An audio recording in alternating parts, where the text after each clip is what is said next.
My name is Jake Morrison, and I used to believe in second chances. Hell, I used to believe in a lot of things, like loyalty, like marriage vows, like the idea that good people get rewarded and bad people get what's coming to them. But that was before I found my wife Maggie screwing her law partner Brett in our bed, before her entitled sister Caroline made my life a living hell, and before I learned that sometimes being the nice guy just means you're the last one to know you're being played. It started on a Tuesday night in October. I was coming home late from the marina, where I run Morrison Marine Repair, salt still clinging to my work clothes, hands stained with engine oil that never quite washes out. The house was dark, except for the bedroom window glowing warm and yellow against the Massachusetts coastline. Our little colonial sat perched on a bluff overlooking Marblehead Harbor, and on clear nights like this one, you could see the lighthouse beams sweeping across the water every 30 seconds. I should have known something was wrong when I saw Brett's BMW parked 2 blocks away on Harbor Street. Should have known when I heard Maggie's laugh floating down from our bedroom window, that throaty, uninhibited laugh she used to save just for me. But I was tired, thinking about the Catalina 34 I'd been working on all day, its engine seized tighter than a miser's fist. The front door was unlocked, another red flag I missed. Maggie always locked the door, even in our sleepy coastal town where the biggest crime was usually teenagers drinking beer behind the yacht club. I climbed the stairs, each step creaking under my boots. The sounds from our bedroom got clearer with every step. Maggie's voice, breathless. God, Brett, right there, don't stop. Then his voice, pompous even in passion. You like that, don't you? Tell me you like it. I stood outside our bedroom door for maybe 30 seconds, listening to my wife of 18 years getting pounded by her law partner. The same Brett who came to our barbecues, who played poker with me and the guys, who'd looked me in the eye just last week and asked how things were going at home. The door was cracked open just enough to see them. Maggie on her hands and knees, Brett behind her, both of them going at it like teenagers. On our bed, the same bed where we'd conceived our kids, where she'd held my hand during her father's funeral, where we used to talk about growing old together. I didn't kick down the door, didn't scream or throw punches. Instead, I pulled out my phone and took pictures. Call it instinct, call it shock, but something told me I'd need evidence later. Then I walked downstairs, grabbed a beer from the fridge, and sat on our back porch, watching the lighthouse beam sweep across the harbor. Every 30 seconds, regular as clockwork, just like it had for the past 100 years. Some things you could count on, I thought. Some things stayed constant, even when your whole world was falling apart. They didn't know I'd been home until the next morning. Maggie came down to the kitchen in her silk robe, hair still mussed, looking guilty as hell. You're up early, she said, not quite meeting my eyes. Couldn't sleep, I replied, stirring my coffee. Funny thing happened yesterday. Got a call from Mrs. Henderson down on Harbor Street. Said she saw Brett's car parked there all evening. Thought maybe he was having car trouble. Maggie's face went white. Jake, I can explain. I'm sure you can. You always were good with words. Comes with being a lawyer, I guess. She sat down across from me, and for a moment, I saw a flash of the woman I'd married. Vulnerable, uncertain, human. Then her lawyer mask slipped back into place. We need to talk, she said. Yeah, we do, but not now. I've got work to do. I left her sitting there and drove to the marina. The Catalina's engine was still seized, but at least that was a problem I knew how to fix. The call came 3 days later while I was elbow deep in a Yamaha outboard that had been running rough. Maggie's voice was strained, professional. Caroline's coming to stay with us for a while, she said without preamble. Caroline. Maggie's younger sister, the one who'd never worked a day in her life but somehow always had money for designer clothes and expensive vacations. The one who looked at me like I was something she'd scraped off her shoe. How long's a while, I asked. She's going through a divorce. She needs somewhere to stay while she gets back on her feet. What about that condo in Boston her husband bought her? It's complicated, Jake. She's family. Family. The magic word that was supposed to make everything okay. Caroline had been family when she'd borrowed $5,000 3 years ago and never paid it back. She'd been family when she'd gotten drunk at our anniversary party and told everyone I wasn't good enough for her sister. She'd been family when she'd tried to set Maggie up with her friend's divorced lawyer brother right in front of me. Fine, I said. But she follows house rules. No smoking inside, no bringing men home, and she helps with expenses. Jake, she's going through a hard time. So are we all. Caroline arrived that Saturday in a white Mercedes convertible that probably cost more than I made in a year. She swept into our house like she owned it, trailing expensive perfume and entitlement. Jakey, she squealed, air kissing me like we were long-lost friends instead of reluctant relatives. You look so rustic. She was 42, but dressed like she was 25.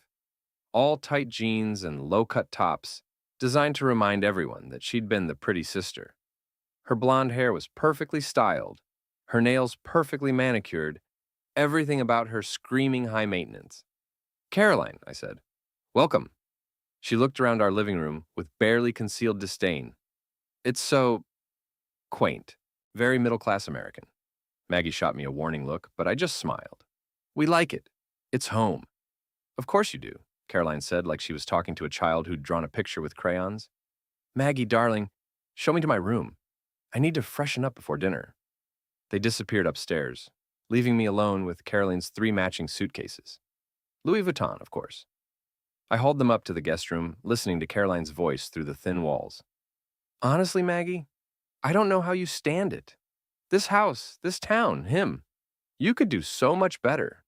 Keep your voice down, Maggie hissed. Why?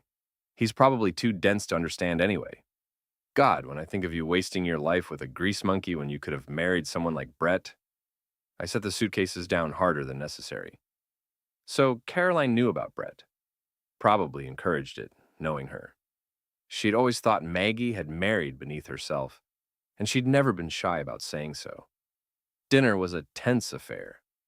Caroline dominated the conversation, talking about her divorce settlement, her plans to reinvent herself, her opinion on everything from the wine I'd chosen to the way I held my fork. You know, Jake, she said over dessert, you really should consider upgrading your wardrobe. Image is so important in business. I work with my hands, Caroline. Designer clothes don't make much sense when you're rebuilding engines. She laughed, a tinkling sound like breaking glass. That's exactly what I mean. You think so small. Maggie could help you expand, maybe move into yacht sales or marina management, something more professional.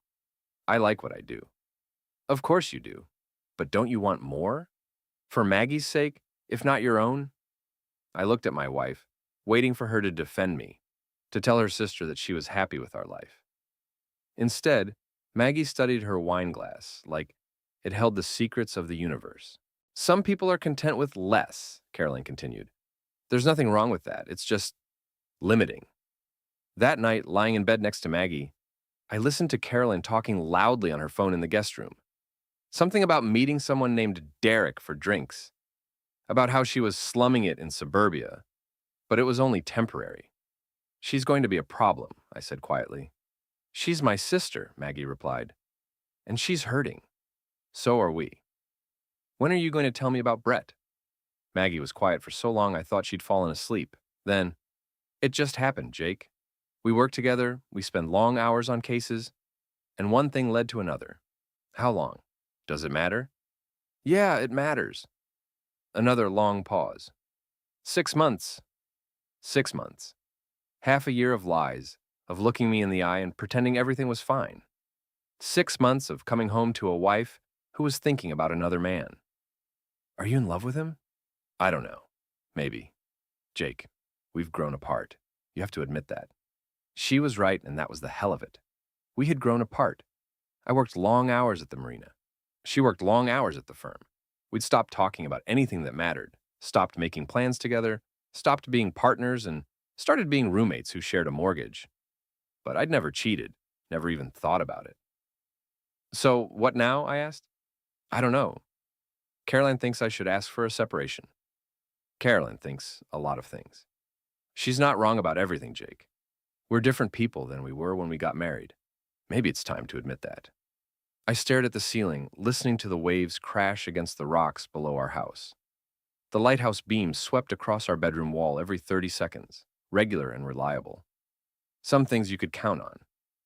But apparently, marriage wasn't one of them. Caroline had been with us for 2 weeks when she decided to redecorate our living room. I came home from work to find her directing two guys from a furniture store as they hauled out our old couch. "What the hell's going on?" I demanded. Caroline turned to me with a bright smile. "Surprise! I'm updating your decor. That old couch was absolutely hideous. That couch was fine, and it was mine." "Oh, don't be such a baby, Jake. I'm doing you a favor.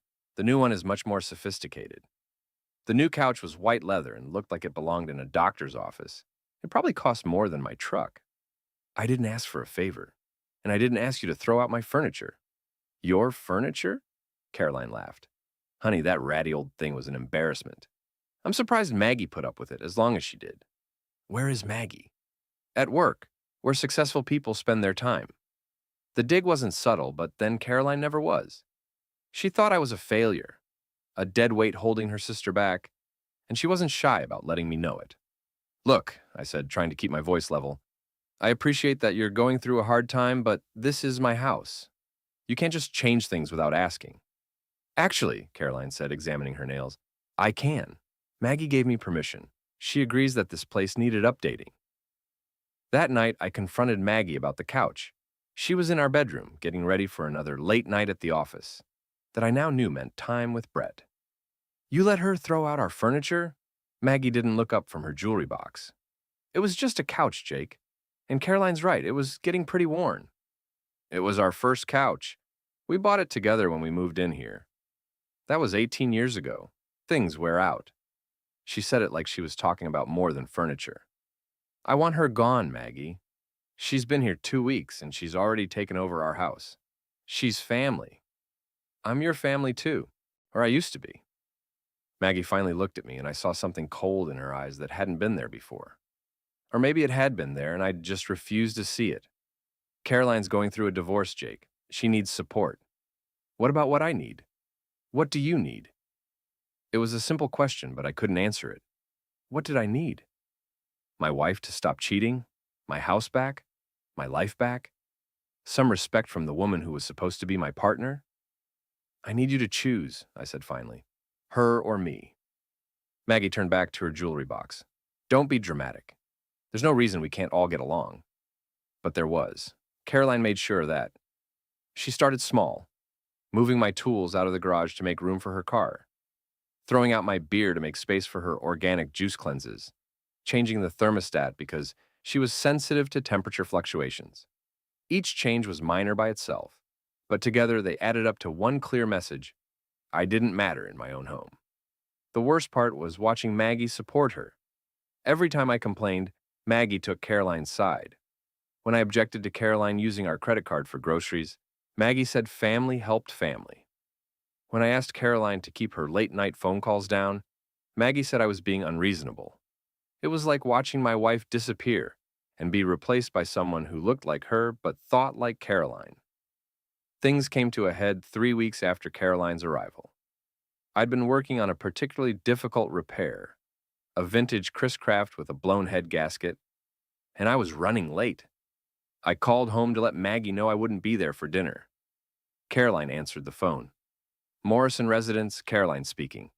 "It's Jake. Is Maggie there?" "She's in the shower, getting ready for her date."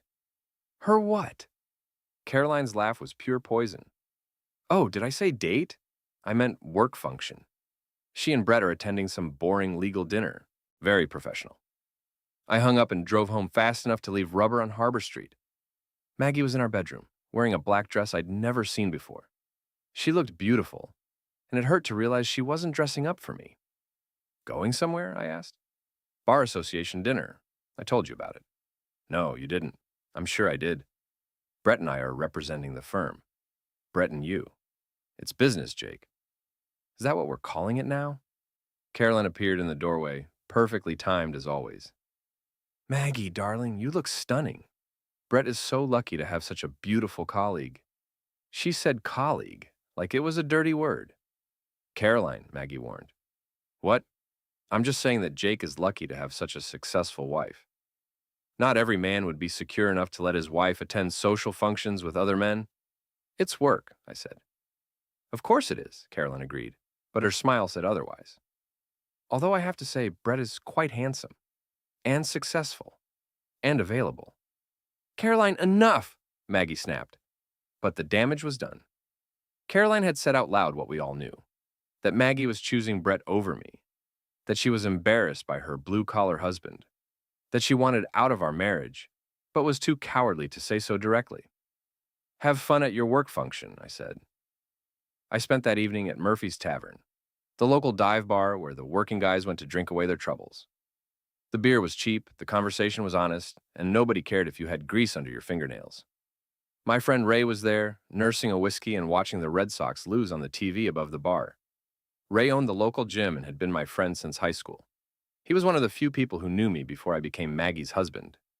You look like hell, he said when I sat down next to him. Feel worse. Wife trouble? Ray had never married, said he was too smart to give a woman that kind of power over him. I used to think he was just bitter after his high school girlfriend left him for a college boy. Now I wondered if he'd been the smart one all along. Her sister's staying with us, I said. The blonde one? The one who thinks her shit don't stink? That's the one. How long's she staying? Forever, apparently. Ray ordered another round. You know what your problem is, Jake? You're too nice. You let people walk all over you. I'm not letting anyone walk all over me. No? Then why is your wife's sister redecorating your house? Why is your wife going to dinner with her boyfriend while you're sitting here drinking alone? I didn't have a good answer for that. You want some advice? Ray continued. Stop being the nice guy. Nice guys finish last, especially when they're dealing with people like Caroline. What's that supposed to mean? It means maybe it's time to fight back. The first friend I lost was Tom Bradley. We'd known each other for 15 years, ever since he'd bought his first boat, and I'd helped him learn to maintain it. Tom was a good guy, an accountant who worked hard, loved his family, and treated people fairly.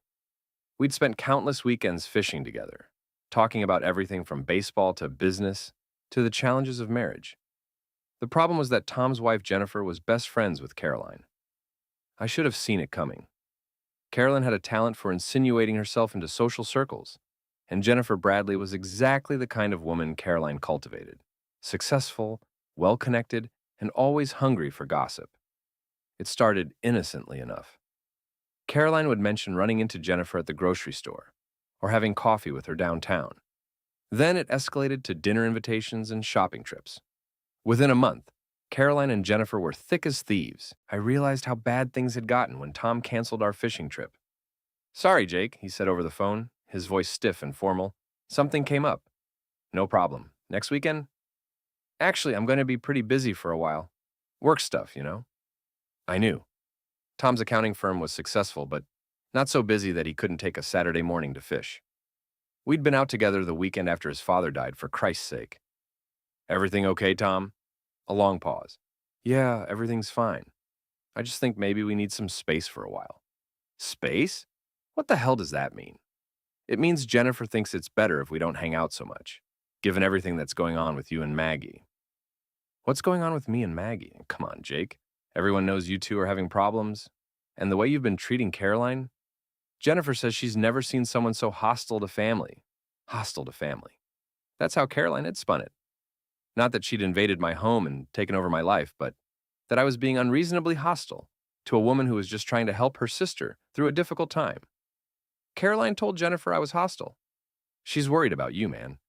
Says you've been drinking more, getting angry over little things, making Maggie's life difficult when she's already stressed about work. Every word was carefully crafted to make me sound like the problem. Caroline hadn't mentioned that she'd thrown out my furniture or run up my credit card bill or turned my wife against me. She'd just painted me as an unstable husband who couldn't handle his wife's success. Tom, you've known me for 15 years. Do I sound unstable to you? I don't know, Jake. You sound pretty angry right now. And I was angry. Angry that my friend was choosing his wife's gossip over 15 years of friendship. Angry that Caroline's version of events was being accepted without question.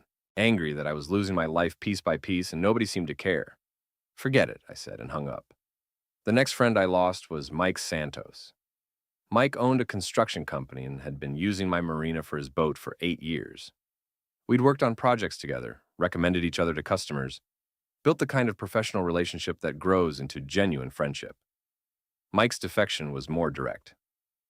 "Jake, I'm moving my boat to Harbor Point Marina," he said, standing in my office, like he was delivering bad news to a terminal patient. "Something wrong with the service here?"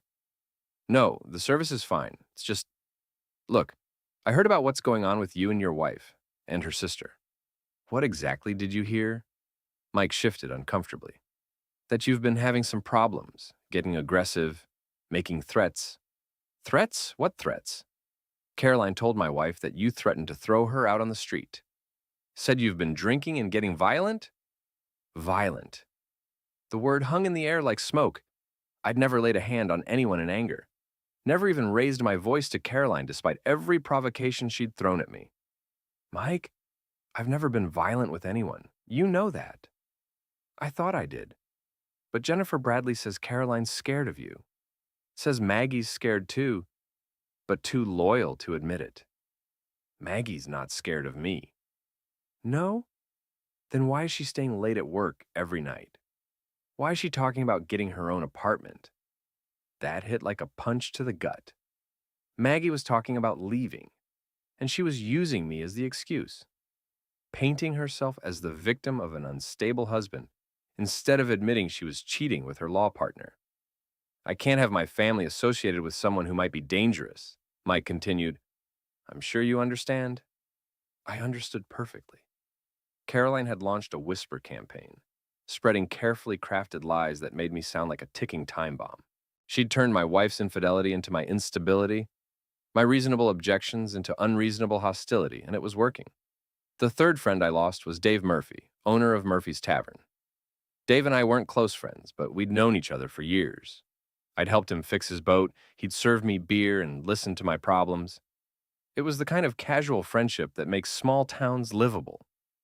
I walked into Murphy's on a Thursday night, looking forward to a quiet beer and maybe some conversation about the Red Sox. The place went quiet when I entered. Not completely silent, but that subtle shift that happens when someone unwelcome walks into a room. Dave was behind the bar, polishing glasses with more attention than they required. "Evening, Dave." "Jake." He didn't look up from the glass in his hands. I took my usual stool and waited. Dave continued polishing. The other customers, guys I'd known for years, suddenly found their drinks fascinating. "Can I get a beer?" I asked finally. Dave looked up then, and I saw something in his eyes I'd never seen before. Fear. "Maybe you should drink at home tonight, Jake." "What's that supposed to mean?" "It means I heard you've been having some problems. Getting angry, making people uncomfortable. I can't have that kind of trouble in my place." "What trouble? I've never caused trouble here." "That's not what I heard." "From who?" Dave's eyes flicked toward the corner booth, where Jennifer Bradley sat with two other women I recognized from around town. They were watching our conversation with the avid interest of people enjoying a good show. "Just go home, Jake. Sleep it off." Sleep what off? I hadn't been drinking. I'd come straight from work, looking for nothing more than a beer and some friendly conversation. But somehow, Caroline's poison had reached even here, turning me into a dangerous drunk in the eyes of people who'd known me for years. I left without arguing. What was the point? Caroline had done her work too well. The breaking point came on a Saturday morning in November. I was in the garage, organizing my tools after Caroline had borrowed my socket set and returned it in complete disarray. The autumn air was crisp, carrying the smell of salt and dying leaves, and for a moment I could almost pretend my life wasn't falling apart. Then I heard voices from the kitchen, Caroline and Maggie, talking in the low, conspiratorial tones that had become the soundtrack of my life. "He's getting worse," Caroline was saying. "Yesterday he actually yelled at me for using the good towels." "He didn't yell," Maggie replied, but her voice was uncertain. "Maggie, darling, you're making excuses for him again. The man is clearly unstable. Look how he's isolated himself from his friends."